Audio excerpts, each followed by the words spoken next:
मागणी होती. सभापती महोदय, ही धनगर समाजाची या काळात एवढी मोठी फसवणूक यापूर्वी कधीच झाली नव्हती. गेली अनेक वर्षापासून धनगर समाजाची एसटी समाजात आरक्षण मिळावं याची मागणी आहे. निवडणुकीच्या तोंडावर जसं सभापती महोदय शेतकऱ्याला एक आश्वासन दिलं, मराठा समाजाला दिलं, धनगर समाजाला दिलं, मुस्लिम समाजाला दिलं आणि ही सगळेच आश्वासनं पुन्हा बस्त्यात गुंडाळली, तसंच धनगर समाजाचं हे आरक्षण सुद्धा या ठिकाणी सभापती महोदय बस्त्यात गुंडाळलं. पण वाईट एका गोष्टीचं वाटतं दादा की मंत्रिमंडळाच्या पहिल्या बैठकीत आम्ही धनगर समाजाला आरक्षण देऊ असं त्यावेळेसचे भारतीय जनता पार्टीचे तत्कालीन अध्यक्ष आणि आजच्या राज्याचे सन्माननीय मुख्यमंत्री उपोषण सोडताना या ठिकाणी सांगतात की पहिल्या कॅबिनेटमध्ये आम्ही या ठिकाणी धनगर समाजाला आरक्षण देऊ. आज दादा कॅबिनेट किती झाले याचा आकडा आपल्याकडे असेल, 100-150च्या वर तर कॅबिनेट नक्कीच झाले असतील सभापती महोदय. पण एकाही कॅबिनेटमध्ये साधा धनगरचा धड सुद्धा तुम्ही घेतला नाही. हा धनगर समाजाचा अपमान नाही केला तुम्ही. आरक्षण देतो म्हणला सभापती महोदय, आज 125 कॅबिनेट झाले सभापती महोदय, एकाही कॅबिनेटमध्ये हा निर्णय होऊ शकला नाही. दुसऱ्यांदा फसवणूक कुठे केली? 4 जानेवारी 2015 रोजी नागपूर येथील धनगर समाजाच्या मेळाव्यात कुणी घेतला होता मेळावा? त्या मेळाव्यात कदाचित जानकर साहेब आपण पण होता, आपण होता सभापती महोदय. त्या धनगर समाजाच्या मेळाव्यात सन्माननीय राज्याच्या मुख्यमंत्र्यांनी 15 दिवसाच्या आत आम्ही धनगर आरक्षणाच्या बाबतीत निर्णय करू ही घोषणा मेळाव्यामध्ये सन्माननीय राज्याच्या मुख्यमंत्र्यांनी या ठिकाणी घेतली. आजही आतापर्यंत कुठलाही निर्णय सभापती महोदय झाला नाही.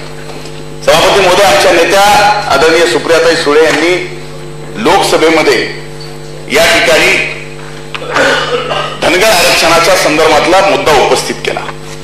सभापती महोदय, याच्या अगोदर सन्माननीय रुपनर साहेबांनी लोकसभेच्या तिथल्या मंत्र्यांनी दिलेल्या उत्तराचा संदर्भ या ठिकाणी दिलाय. मी परत वक्तव्य केलेलं जे सांगितलंय सभापती महोदय, वडकुटे साहेबांनी या ठिकाणी ते वक्तव्य केलंय. सभापती महोदय, प्रोसिडिंग वाचावं का न वाचावं मला माहित नाही, पण लोकसभेमध्ये सन्माननीय मंत्र्यांनी जे दिले सभापती महोदय ते दादा आपल्या माहितीसाठी मी वाचून दाखवतोय आणि जानकर साहेब आपल्या माहितीसाठी सुद्धा. आजही आपल्याला आस लागली की माझ्या समाजाला हे सरकार आरक्षण देईल, पण जानकर साहेब यांना तुम्ही जाणलंच नाही, आणखी यांना जाणलंच नाही तुम्ही आणखी. सभापती महोदय, उत्तरामधलं मी काही ओळी फक्त जयवीर ओराम यांच्या वक्तव्याचं सांगतो कि जब तक राज्य सरकार अपनी अनुशंसा नहीं देगी तब तक हम आरक्षण नहीं दे सकते. ऐसी व्यवस्था है कि पहले राज्य सरकार रिकमेंड करे और उसके बाद रजिस्ट्रार जनरल ऑफ इंडिया उसके लिए एग्री करे. इसके बाद national commissioner for scheduled tribe उसे एग्री करेगा, तभी मंत्रालय को अधिकार है कि उसे प्रोसेस करके कैबिनेट में लेकर उसका इंक्लूजन करे. अभी महाराष्ट्र सरकार की तरफ से अधिकृत प्रपोजल हमारे पास नहीं आया है. अगर महाराष्ट्र सरकार ऐसा कोई प्रपोजल भेजेगी तो हम इस बारे में विचार कर सकते हैं. सभापती महोदय, म्हणून हा विषय गंभीर आहे. राज्य सरकारची इच्छाच नाही धनगर समाजाला आरक्षण द्यायचं. सभापती महोदय, म्हणून हा प्रश्न गंभीर आहे. आणि या धनगर समाजाचा आरक्षणाचा मुद्दा सभापती महोदय, आजही तो भोळा भाबडा समाज कुठेतरी वाटतं आता जानकर साहेब आमचे कॅबिनेट मंत्री झाले, आम्हाला या ठिकाणी आरक्षण मिळणार आहे.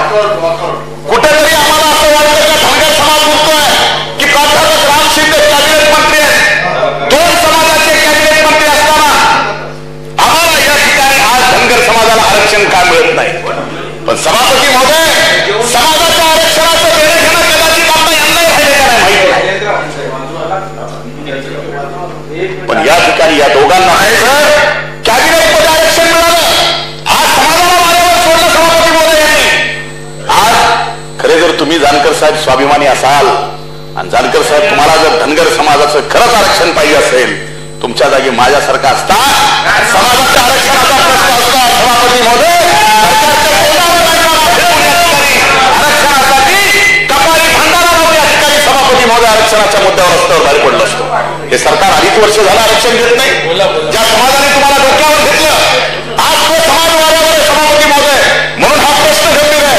आमची विनंती आहे बाकी सर्व कामकाज या ठिकाणी थांबवावं.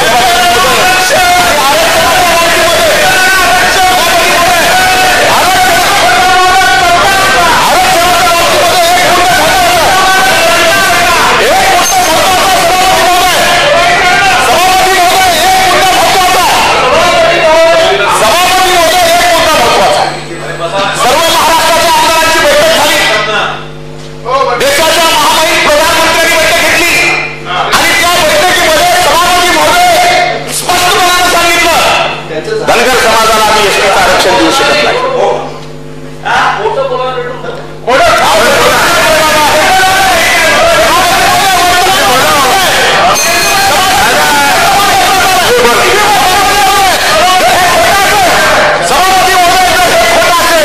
तर माझा एक शब्द कामकाजातून काढा सभापती महोदय. सभापती महोदय दादांची दिल्लीत किंमत आहे. दादाने या ठिकाणी शब्द द्यावा की तुम्ही किती लोक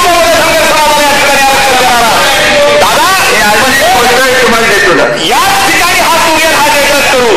याच ठिकाणी तुम्ही सन्माननीय आदिवासी विकास मंत्र्यांचं म्हणणं ऐकून घ्या. सभापती महोदय